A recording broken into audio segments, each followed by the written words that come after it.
Welcome, my friends, to Shaking the Salt with Dr. Peppers.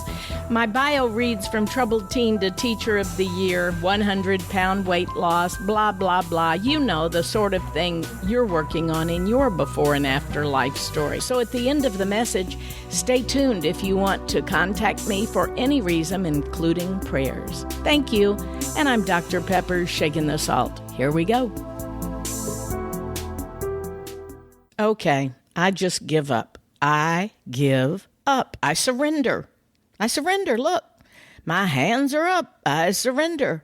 My body's not going to come anywhere. My body's not going to do anything. I just surrender. I don't care. All right, well, I have to take those words back because I don't care isn't true. I do care. But I guess you get to the place when you've tried to help and you've tried to do and you've tried to make a difference and you're trying to adjust in this crazy old world and you can't see fame. Okay, all of the stuff is true. We can't do this. We can't do that. We can't do. But what can we do? That's hard for us to sometimes take it and flip it around when we just say, look, I just give up. Just leave me alone. Just going to isolate. I just want to lie here in the bed. I give up. This week, I have spoken to a couple of friends who, in a good sense, say, I give up. I prayed with and talked with a friend who is on hospice, and she is just the most beautiful, wonderful wife, mother, grandmother. She just loves her family. Her life is so perfect right now. But they've put her on hospice because of her cancer. And so is it wrong for her to say, I give up? No, because when she says, I give up, she means there's nothing I can do, so I'm going to make the best of it. And she's staying positive. She's encouraging her family, friends, children, and grandchildren. She's encouraging those that she talks to because she's ready to go to heaven. That's what she said. She said, I'm not worried about that. I'm not concerned about where I'm going. I have surrendered my life to Christ, and I'm on my way to heaven. Now, that's a time we need to surrender. I remember having that conversation with my dad when he was in the hospital, and he had been put on hospice. And he said, honey, I've had a great life. And the last words, as the family was all around him before he went to be with God, he puckered up and he kissed my mom and he said, I love you. And he looked at each of us, and the tape player that my brother had in there just started playing an old hymn.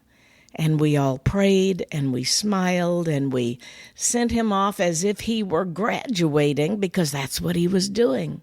He had given up to this world, but he was surrendering to the next world. Well, that's not what I'm talking about today. I'm not telling you just go out and hang yourself. What I'm saying is give up and surrender to all of the things you cannot change. The old serenity prayer. We have serenity and peace when we say and really believe and really live out, God, give me the serenity to accept the things I cannot change, the courage to change the things I can, and the wisdom to know the difference. In this particular case, my friend had gone to the second route of changing all the things she could, and she and her husband sought medical help physically. They had done everything they could possibly do in the realm of doctors and science and all of the tests and the chemotherapy and the holistic and everything. And now she's at the stage where she has the wisdom to know the difference. The doctors have said there's nothing else medically we can do, but she knows there's something else spiritually she can do. And that, of course, is continue to surrender. Her children and her grandchildren are seeing the example of, and I told her this too, a Proverbs 31 woman. It was her son who gave the closing speech at one of our high school graduation celebrations a couple of years ago. And that's what he called his mom. And she was well then. He had no idea anything was even going to happen like this. And he called her the Proverbs 31 woman, and he read that.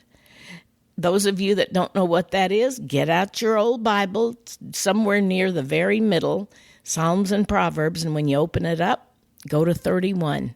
I can't live up to those qualifications. There's no way.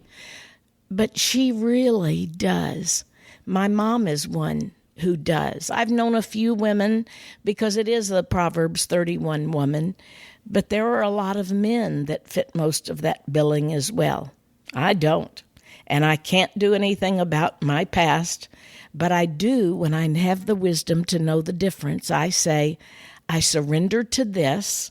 How about that coronavirus, COVID-19, pandemic, whatever you want to call it?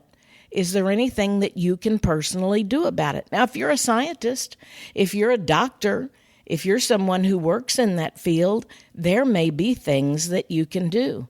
Those of you that have opportunities to talk to people.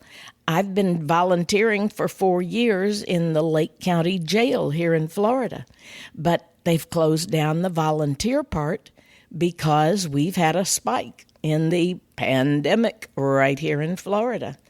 And one of our beloved officers, a very gentle giant of a man with still young teenage children, got the virus a couple of weeks ago, and within about a week and a half, he died. We don't know. This is one of the first ones we've had right here in our area that I've been aware of. Many of you live in areas where you're used to it.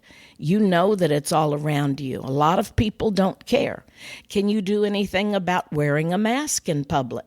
You may say, well, it's my human right to not have to wear one. Well, you're right. You don't have to.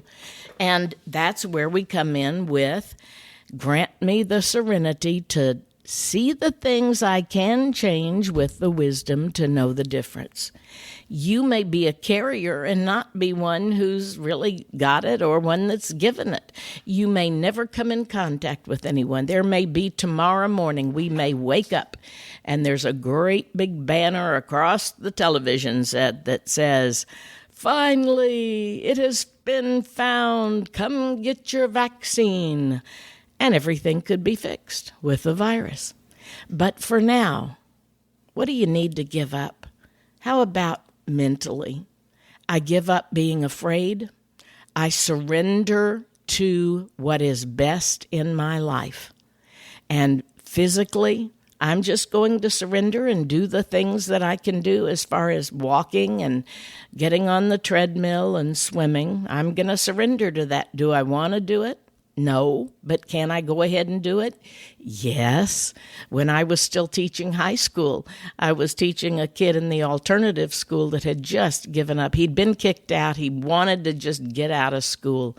But somebody talked him into coming back. I think it was his grandmother.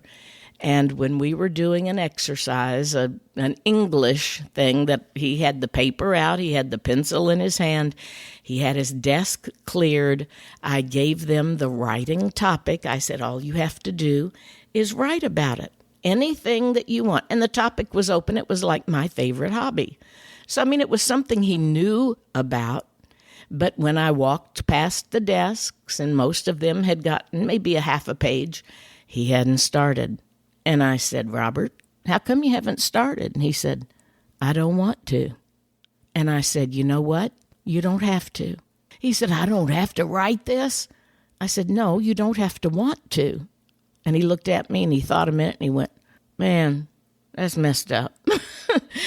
But he laughed about it. I laughed about it. I asked him what his hobby was. It had to do with building cars and rebuilding them. And I said, good, start about it. I said, what can you say about it? And he said, I like to work on cars. I said, there's your first sentence. Write it down. And he said, well, what's my next sentence going to be? And I said, what are you working on right now? He said, this old Mustang. I said, so you've already written, I work on cars. Right now, I have a Mustang that I'm rebuilding the engine, he said. And he got excited. He kept his head down.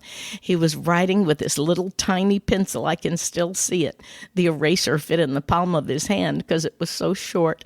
And he was just writing with this dull little thing at the very end. You could barely see it. But I read it. And you know what I did? I called his grandmother, who was raising him. That's where he lived. She was his legal guardian. I called her on my break. It just took a minute. And I said, Mrs., and I gave the last name. And I said, Robert wrote a really, really well done paper today. I gave them the topic. He had the 3 paragraphs, the topic sentence. He did everything, including the introduction, the body, and the conclusion. And she said, really? I said, yes. I said, the writing wasn't so neat and there was a lot of grammatical error, but the assignment was on your passion and your hobby. And I said, I stamped that red A on there. She said, he got an A? I said, he sure did. You know, sometimes we just have to be encouraged. So today, surrender yourself to all of those negative feelings and let them be turned into positives. Surrender and do what you know you ought to do physically, mentally, spiritually, and emotionally. And the best part is you can reach out to someone else and encourage them. And you might even start with telling them, you know what? I give up. I surrender. And they may say, what are you giving up on? And I'll say, well, I'm just giving up on beating my head against the wall, trying to do something that I cannot do, but I'm going to surrender to doing what I know I ought to do physically, mentally, spiritually, and emotionally. And of course, you can't change your emotions. What you feel is what you feel, but you can sometimes trick yourself a little bit. Spiritually, when you start out with an attitude of praise and thanking God that even in the midst of all of this, even having friends and coworkers dying in the midst of this, when we have surrendered to you, we have that blessed hope that greater is he that is in me than he that is in the world, and that one day in all of eternity, you will be reunited with your family and your friends who were also fellow believers. Now that is something I can really surrender to. God bless you, my friends. I'm Dr. Pepper's Shaking the Salt. Thanks for staying on, my friend. If you would like to contact me, visit saltandlightministry.com. If you want to share your story with me, ask a question, have me come speak to your group, or maybe just request prayer. Once again, saltandlightministry.com. Thanks and God bless.